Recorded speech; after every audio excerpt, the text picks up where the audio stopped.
So, Vlad, we were hit with a couple of big bombshells. The first, of course, we all know Terry Rozier and Chauncey Billups, some of the high names some of the large names arrested in this FBI sting with La Cosa Nostra. No, I can't even say it right. La Cosa Nostra. They were basically accused of fixing games. Yes, sir.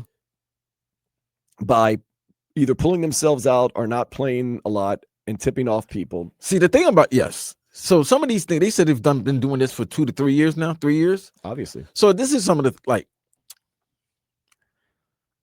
the Terry, remember that one game in, I guess, 23, they talk about with Terry Rozier against the Charlotte Hornets, I believe? When he was with the Charlotte Hornets. He was with Charlotte. Were they playing New Orleans? Yes. I think it was New Orleans. Because they had the guy that was a gambler in Biloxi that went around and then he played and then he took himself out, right? 7 minutes because his foot hurt. It's very difficult to prove that he did that on purpose. Like, if they legitimately have some medical or whatever saying that he was hurt and he couldn't return, it is what it is. That's going to be very hard to prove. Even though it could smell bad, it just, it's hard to prove. This is a guy that once he was vindicated by the NBA. And also another time, the federal government said that they were looking into it and they didn't really find too much on him. So twice he was kind of vindicated, at least by 2 different separate entities. But now he faces it. Chauncey Billups has also been arrested for supposedly taking part in rigged poker games. But he's the one that, So he was in the poker games with the high tech technology and it's like gadgets, it's like glasses. Gear, it's like it's Ocean's 11 type stuff. But also Chauncey Billups has been accused, or at least there has been someone that's come out that says he went and told, this is also something the NBA really, really looks bad. He went and told bettors, or the mafia, or the Gambino family, or Bonanno family, whatever you want to call it, that he was going to tank a game. He was told to tank a game as the head coach of the Portland Trailblazers at the end of the season, and that they were going to lose. And they ended up losing the game by like 40 points. That's also a bad look for the NBA. Well, see, now that's bad because tanking. because here's the thing with that, right? You already had the Tim Donaghy situation years back. Yes. Now you got the players and coaches that are involved, and these guys are snitching. Snitching is in right now. But Vlad, also, I think the NBA wants that swept under the rug that Portland actively tanked a game to help their draft But position. the fact that we know that, but now there's another reason for it.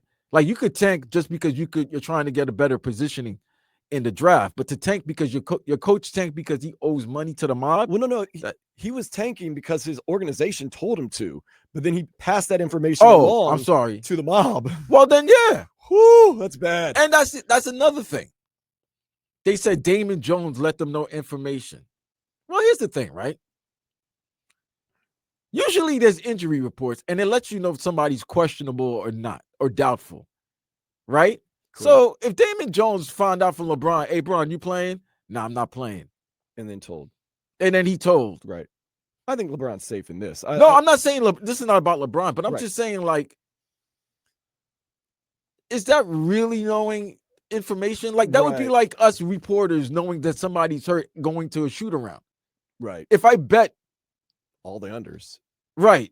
And I let somebody know, I let my brother know. Like, I don't have a brother. Let's just say he doesn't look good. Right. He looks like he can barely move. I don't know how he's going to play tonight. Is it wrong for me to let them know and then that person bets the under on that? Like, that's where it is. It's the money lines, the money laundering, the exchange, all that. That got a little nasty. But this makes me wonder, Ed, and this is what I've come up in my mind, and maybe you can help me clarify. How do guys like Terry Rozier and Chauncey Billups get involved with the mob and gambling? And this is my thought. Now, this could be totally wrong. Go ahead. They already have a taste for high-end gambling, which is totally fine. Listen, if you have the money for it and you want to, that's cool. Somebody broke it down the other day, and it's the best example. Listen, these are competitors. Okay, they love competition. Doesn't matter. It doesn't matter if it's $1 or not. Channing said this yesterday. Doesn't matter if it's $1 or not. Okay, doesn't matter if it's 10,000 or not. As long as they can win, they say they did something where they beat the house or they beat the odds makers. That's all it is. Everybody wants that. Why do you think we go crazy when we hit if you hit a 10-team parlay? Yeah. Why? Because of the odds that it was for you to hit it, and you hit it. So now you look like a genius, while all the 99.9%, 99.9% of the other times you're a fool. You're broke and a fool. But if you hit it this one time, you're a genius. That's all it is. But this is what I'm trying to get to. How do guys like Chauncey Billups and Terry Rozier, who have generational money, get involved in something like this? They don't need this. My only thought is this, and now let me walk you through this. This is just my own thought process. Could be totally wrong. They like to high-end gamble. Nothing wrong with that. If you got the money, you can do that. You start getting involved with high-end gambling. The mob starts getting involved with the high-end gambling. Maybe you have a few debts here and there. Mob says, okay, we need you for something. And you say, I don't know. Mob shows up at your house, pictures of your kids, and says, we need you for something. All of a sudden, it gets a whole lot more interesting. Maybe that's not the case. Maybe these guys actively wanted to work with them. And maybe this is a witch hunt. I will say that press conference was very odd, and I don't want to get into it too much. Look, to me, I feel like they're going after. Once again, this could be a witch hunt. I don't think it's a witch hunt. I just think they're just getting guys and knowing the name and their notoriety and where they are in sports, that this would be a big story, which it did become, and that maybe to avoid embarrassment and being maybe banished from the league or stuff like that, they're gonna be banished. You'll start helping the feds. It'll look better, in the public's eye if you help get these the mob out of it. But Chauncey Billups is a Hall of Fame basketball player and is a coach of a team. What in the world would possess him to sit in on high-end poker games? He loves to gamble, bro. That's it. With X-ray tables, with mirrors on fingers, with two-way glasses, with earpieces, with all this stuff. Dan, with the mob. He loves to gamble, and they're not betting $2-4 pot. I understand pot limits. They're betting like big money. So when you're betting big money, if you're down 500, you're down 500,000 or $1 million, you're gonna start, I'll get that back to you, or is there anything I can do to pay off this debt? And then that's when it starts. I just feel as though, the mob would have to coerce me, and I'm scared. And if that happened, that's absolutely terrible. But even 4-year-olds know that when you're illegal doing something with the mob, it's not right. And the funniest thing in all this, Vlad, I still get back to that guy they arrested for putting in 35 unders on Terry Rozier at a kiosk in Biloxi at 9:30 in the morning. I was like, does the mob have tentacles all the way down in Biloxi, Mississippi? Like, do they have a guy they call up like, hey, need your help? Because apparently they had a network of guys just going around gambling these unders and making tons of money and all these. It was weird. No, somehow the feds are saying this is all aligned together, but I don't know how. Like, I don't know how Terry Rozier lines up with Chauncey Billups and Damon Jones. Time will tell. But something we know about athletes, especially basketball players, they love gambling. They do. And they love gambling when they travel. Like I said earlier, there's a lot of famous stories of Charles Oakley and Tyrone Hill and Jeff McInnes and all that stuff. That's fun. Where gambling.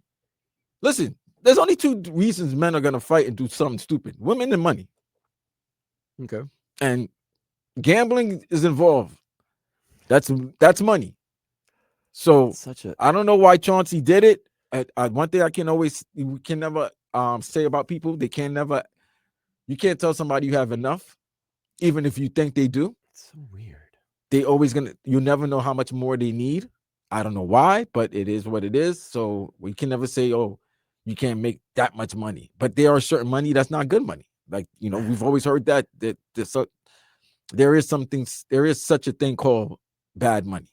And that might have been right there, bad money. And what complicates it too, the mob comes to you and says, we want you to do this. You better do this or your family's in trouble. It's the mob, B. You're not dealing with you're not dealing with street gangs or anything like that. You're dealing with the mob. And it's not even an American mob. You're talking about, what are you saying, narcos? Sicilian. Yeah, you're talking about the old country. But this is the thing. Terry Rozier, Chauncey Billups don't have the witness protection program that they can go into. It's not even only Italian. It's Arab. A lot. It's a lot. If I were them in prison, I would say I need to not be in Gin Pop right now.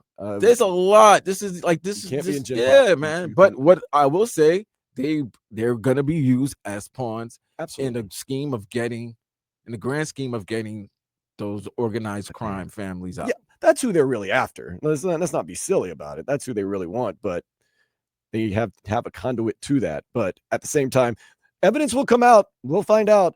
It just blows my mind right